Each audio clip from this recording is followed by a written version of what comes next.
A newsletter is not a monologue. It is the beginning of a relationship. When you treat it that way, when you ask questions, when you encourage replies, and you follow up thoughtfully, you turn a simple newsletter into a conversation that can grow your practice. I'm Sylvie Garibaldi, founder and CEO of a well-established marketing training and done-for-you services company, tailored specifically for the modern legal and financial professional worldwide. While it's taken some trial and error to figure out which methods get the best results for professionals who are looking to grow their practices, fast forward to today, my team and I have nailed down and perfected a process that has helped so many of our clients consistently achieve outstanding results and create a legacy for their practices. I created the Serve First, Sell Later marketing podcast to give you simple, actionable, non-salesy, and results-driven marketing to grow your legal or financial practice like so many of our clients have.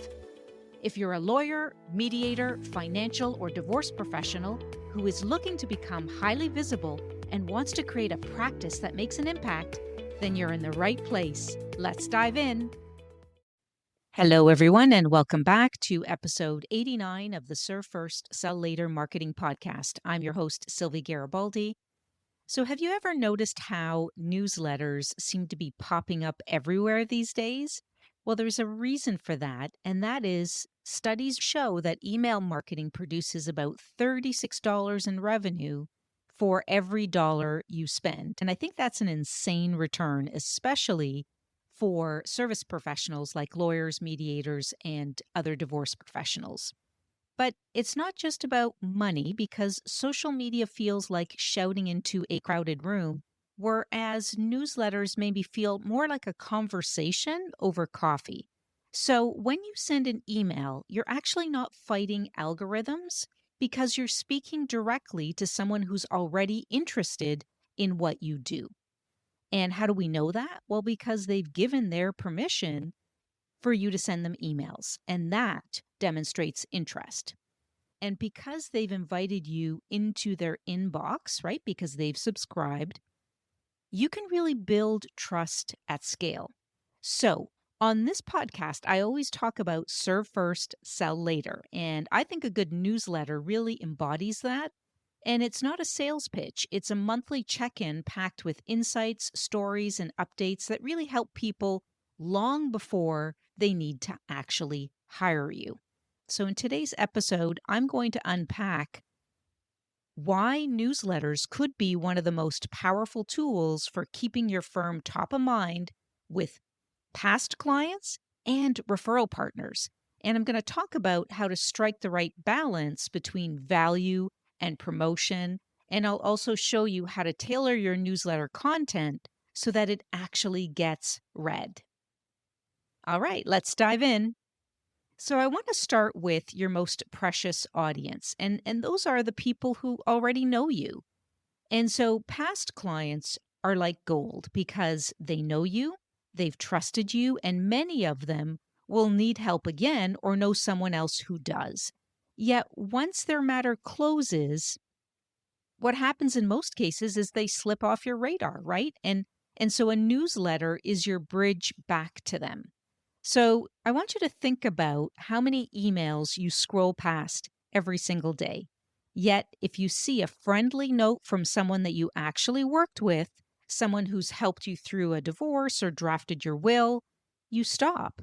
And at least for a moment, you stop. And that moment is all that you need to stay top of mind. And when a legal issue comes up for them or their sister or their business partner, you're going to be the first name that they remember, right? So, what goes into great past client newsletters? Well, first off, it's not a sales brochure. In fact, the tone matters a lot because it has to be the opposite of hire me now. So, you need to start with a headline that hooks them. And so, that could be a quick take on maybe a new law that might affect their family, or maybe a big court decision translated into plain English. So this shows that you're paying attention so they don't have to, okay? And next, you need to add a sprinkle of humanity. So, what do I mean by this? You need to share a photo of yourself or your staff, maybe on volunteer day. Maybe it's your company's chili cook off, or it's a charity run that you've sponsored. People like doing business with people and not faceless firms. So, think about what could humanize your firm so that you're seen as that trusted person. Then include something educational. So maybe answer a frequently asked question that you hear all the time. So, for example, what happens if I die without a will? And so make that information useful whether they ever have to hire you again or not. So, for example, for mediators, this could be a short article on communication strategies for co parenting. And for divorce coaches, maybe it's a tip on, how to deal with the emotional stress during separation. So you're demonstrating expertise while serving them first. And then you also want to close with a gentle reminder of what you do. And maybe that's one or two lines at the bottom that says, we handle estate planning, family law, and business disputes. So it's really simple, it's to the point, and the goal here is to just plant a seed. I also think frequency matters too, because with frequency comes consistency. And with consistency, then you become top of mind more frequently. So, for example, once a month is perfect for most practices because it keeps you present without becoming noise. And so, if a monthly cadence feels overwhelming, then you can start quarterly and work your way up. The idea here is consistency because sporadic emails feel like spam and predictable emails feel like a relationship. So, this is why it's going to be important to commit to that consistency, and that consistency ideally should be monthly. But listen, if this is something you can't commit to, then you need to decide what can you commit to. Is it quarterly?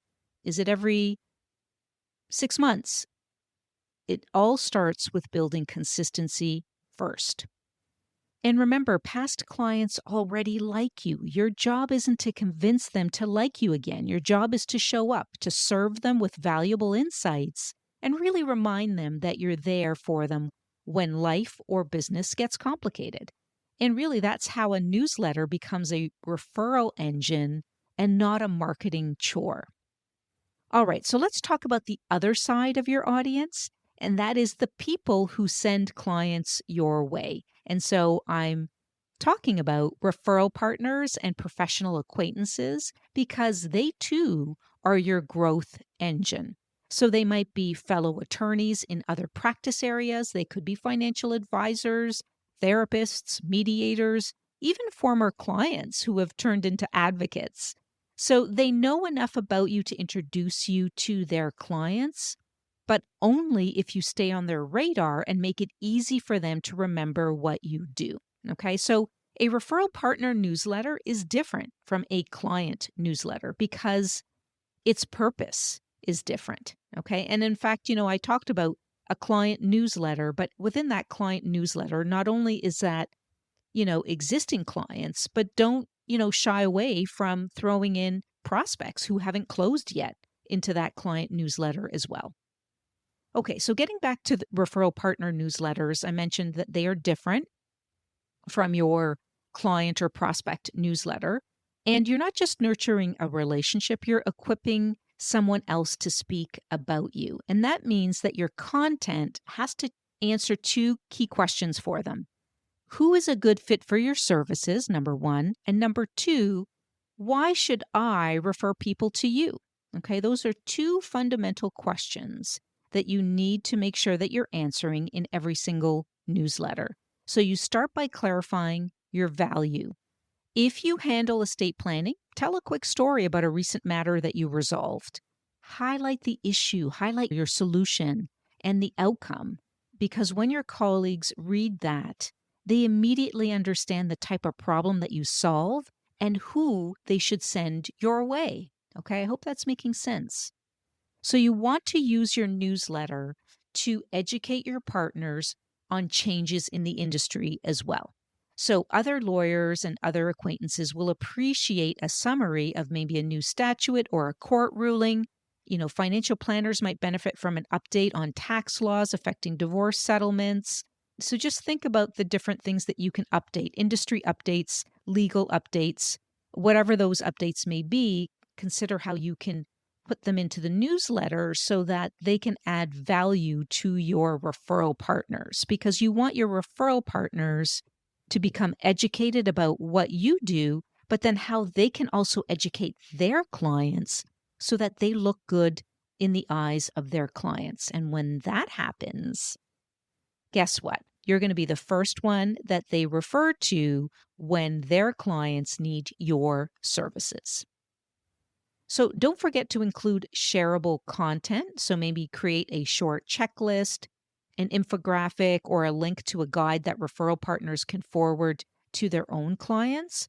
And I think the more you give them tools to help their clients, the more they will associate you with value and trust. And as always, keep the tone helpful but not desperate, right? A brief reminder at the end about the services that you offer is going to be plenty.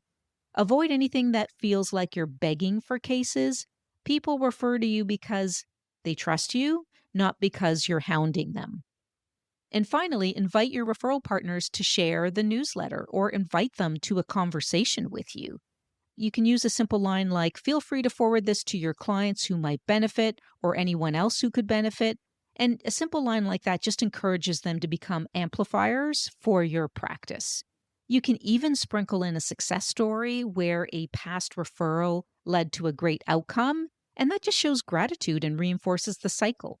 And don't forget to add in a line like, hey, if any of your clients are going through this right now, I'd love an introduction. Or let's set up some time to chat about how we might be able to help you. So invite the conversation. And that newsletter can act as a conversation starter for the referral partner. And I think that's really important to remember that this tool called a newsletter does invite conversations. And so that's why I think it's important to add in a sentence like that in there. So when you consistently educate, support, and appreciate your referral partners, your newsletter transforms from another email in their inbox to a mutually beneficial connection, right? It just reminds them that you're not just an occasional contact, that you're a reliable referral partner ready to help when their clients need you. By the way, if you're finding this episode valuable, I've covered related topics in past episodes that can help deepen your understanding. Be sure to check out those episodes. I'll drop the links in the show notes so you can easily find them. So at this point, you're probably thinking, okay, I understand why newsletters matter, but how do I actually do this without burning hours every month? And I think that's a great question. There's a system to do it, and once you dial it in, it can run very smoothly. All right, so the first place to start is you're going to want to segment your audience when you can, right?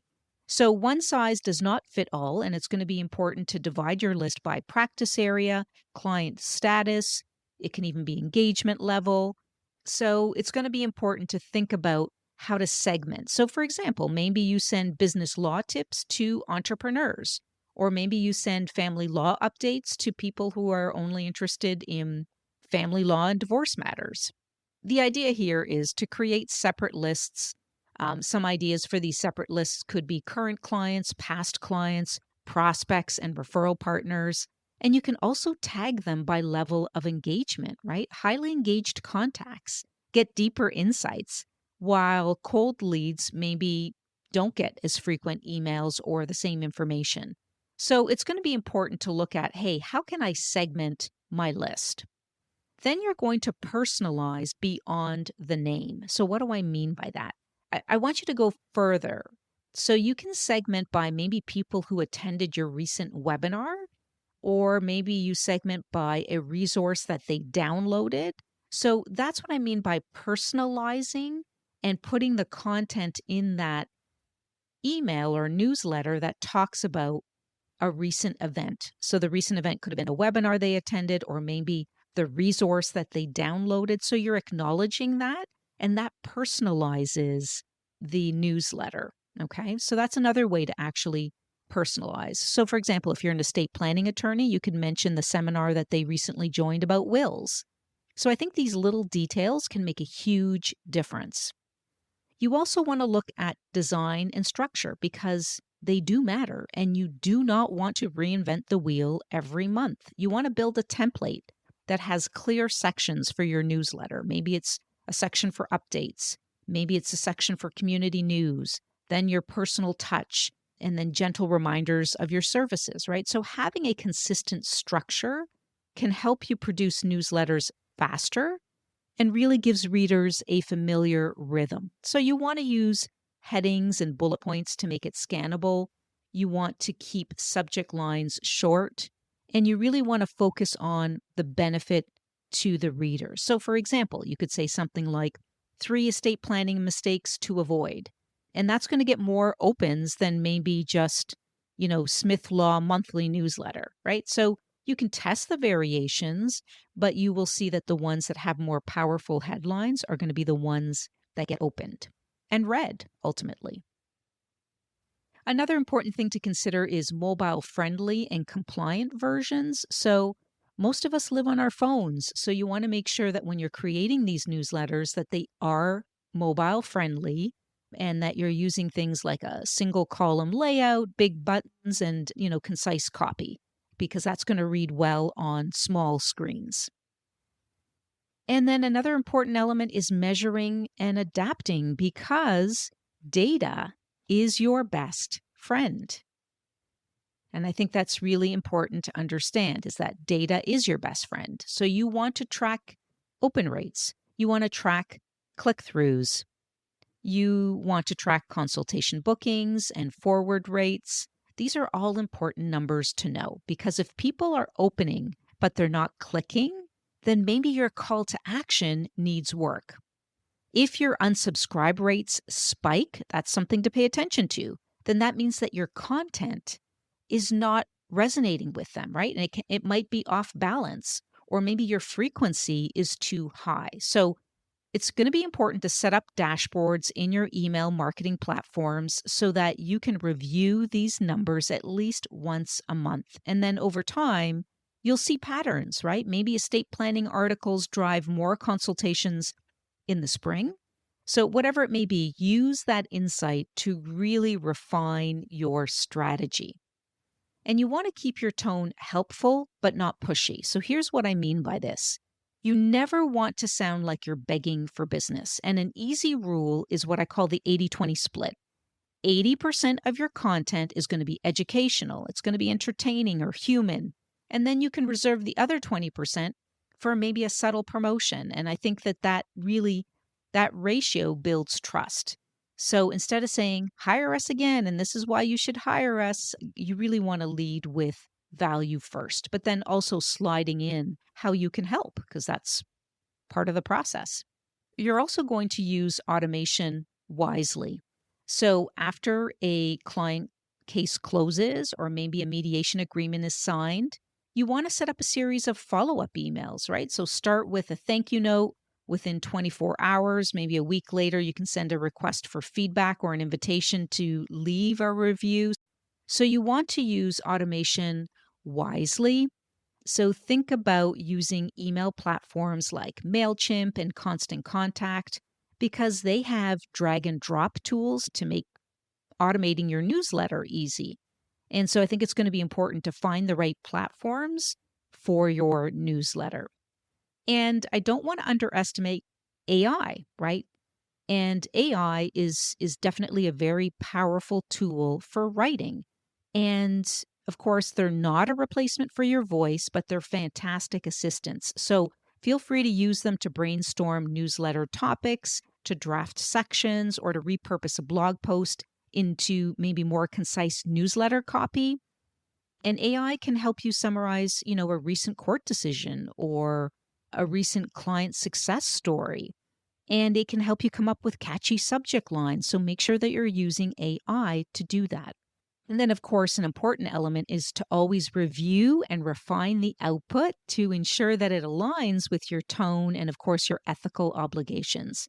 But let the technology do the heavy lifting on the first draft, and it can shave hours off your prep time. So when you put all of these pieces together, segmentation, personalization, clean design, mobile optimization, data analysis, that friendly tone and manner, the smart automation, help from AI, all of these things are going to make your newsletter go from an occasional task to a consistent, effective conversation. And that conversation is what keeps your clients and referral partners thinking of you when it counts most. So, when you're helping families uncouple, or maybe you're guiding employees through a workplace conflict, or you're crunching numbers as a certified divorce financial analyst, I think the way you communicate needs to respect the emotional terrain of your clients. And I think that reality should shape how you approach your newsletters. So, first off, I think it's going to be important to recognize that trust and privacy are everything. And so your clients are sharing intimate details about their finances, their families, and sometimes their professional lives. And I think social media might be a great place to raise awareness, but it's not where people open up about their divorce or an HR dispute. But newsletters can be a great place to do this. It's more of a safe space because you're eliminating people's names and you're delivering this to their email box. And so it's a great way to make them feel supported and not sold to. And secondly, you want to make your content laser focused, right? So a mediation practice that handles workplace disputes will have different audience needs than one that's focused on family matters, right? If you're a workplace mediator, your readers might be HR managers. That could be your ideal target market. And so you need to make sure that your information in the newsletter is geared towards HR managers. So you want to segment your list accordingly and really tailor your messages. And you can also use surveys or simple feedback questions to learn what your readers are struggling with. Because the more specific you can be, the more valuable your newsletter becomes. So, in your newsletter, always offer resources that meet people where they are. So, for example, for family mediators, you can share communication techniques to reduce conflict or a primer on what to expect in a joint session. For workplace mediators, maybe you can provide tips on how to handle a performance review gone wrong or a checklist for preparing for mediation in a harassment case, right? So, thinking about this, highlighting maybe recent changes in labor laws or best practices for documenting workplace incidents. Okay, so I think you see where I'm going with this. It's value driven and it's customized to your audience. So let me share a couple more examples.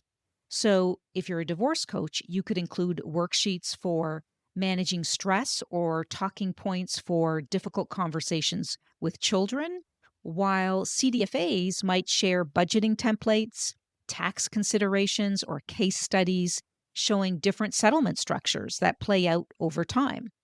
So, you're not giving away advice in an email. You're simply equipping people with tools to make informed decisions. So I hope that's making sense. So you also want to consider creating nurture sequences for prospects. So for example, um, if within your newsletter you are, putting a link in there for them to download a co-parenting guide. So when they download that co-parenting guide, you need to build a series of emails that walk them through other aspects of the divorce process, right? Or if a company downloads your guide on resolving employee disputes, let's say from your newsletter, you could send a sequence on communication strategies, employee mediation policies, and when to bring in a neutral third party. So, what I'm trying to get at here is within your newsletter, when you add other links for other downloads, when people click on those downloads, they are sending you a message that they are interested in this information. And those could be people that you can follow up with from your newsletter. Okay, I hope that's making sense. So each message should really build trust, demonstrate your expertise, and invite them to take the next step, whether that's booking a consultation call or attending a webinar, or maybe scheduling an in-house training for their employees. So most importantly, acknowledge the emotional journey. A divorce is not just a legal event, it's a life transition. A workplace dispute isn't just about policies, it can involve hurt feelings, fear and uncertainty. It could impact whether people stay with a company or leave. So, you want to use your newsletter to offer compassion and empowerment. Share stories of clients who have come through on the other side, whether they built a healthy co parenting relationship or they restored trust in a workplace team. It's going to be important to use the newsletter to celebrate small wins, like someone successfully navigating the first mediation session. So, you want to remind your audience that there is a light at the end of the tunnel. And finally, you need to keep confidentiality top of mind. Never reveal identifying details in your stories. Be careful with case studies, and always include a note reminding readers that your content is informational, right? You want to be a trusted guide, not a gossip column. So when you combine empathy with expertise, what happens is your newsletter becomes a lifeline for people dealing with some of the most challenging situations in their personal or professional lives. And so, with these special considerations in mind, you can really craft newsletters that truly serve your niche. And, whether that's families in transition, employees in conflict, or anyone navigating the complexities of family life, divorce, whatever it may be, it's important to make sure that you are serving this niche.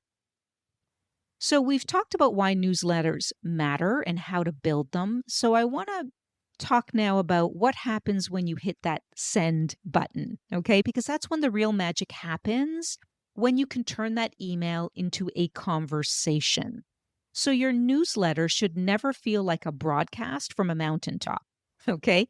It should feel like the start of a dialogue, the start of a conversation.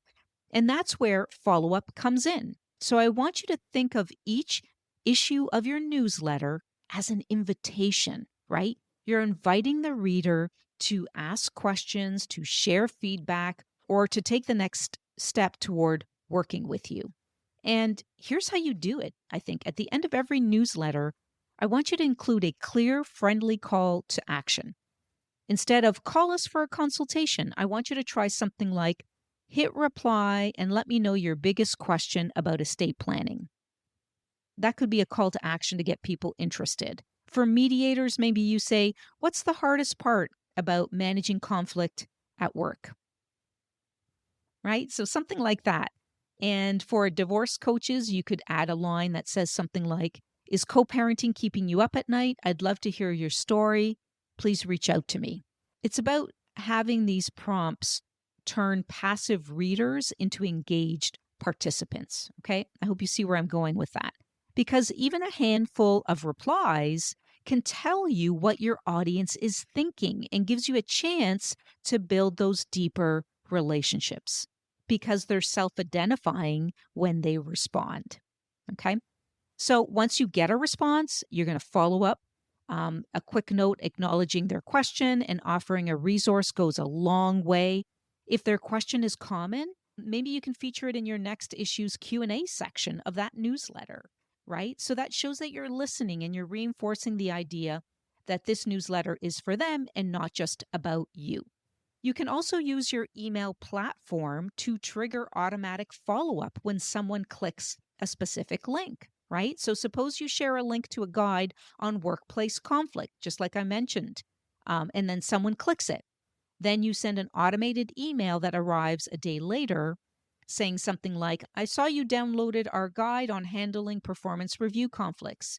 What did you think? Do you have any questions that I can help you with? So it's personal, it's timely, and it's relevant.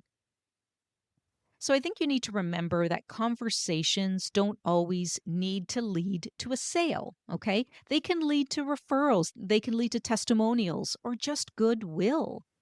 Maybe someone writes back to thank you for a tip that they used with their ex-spouse.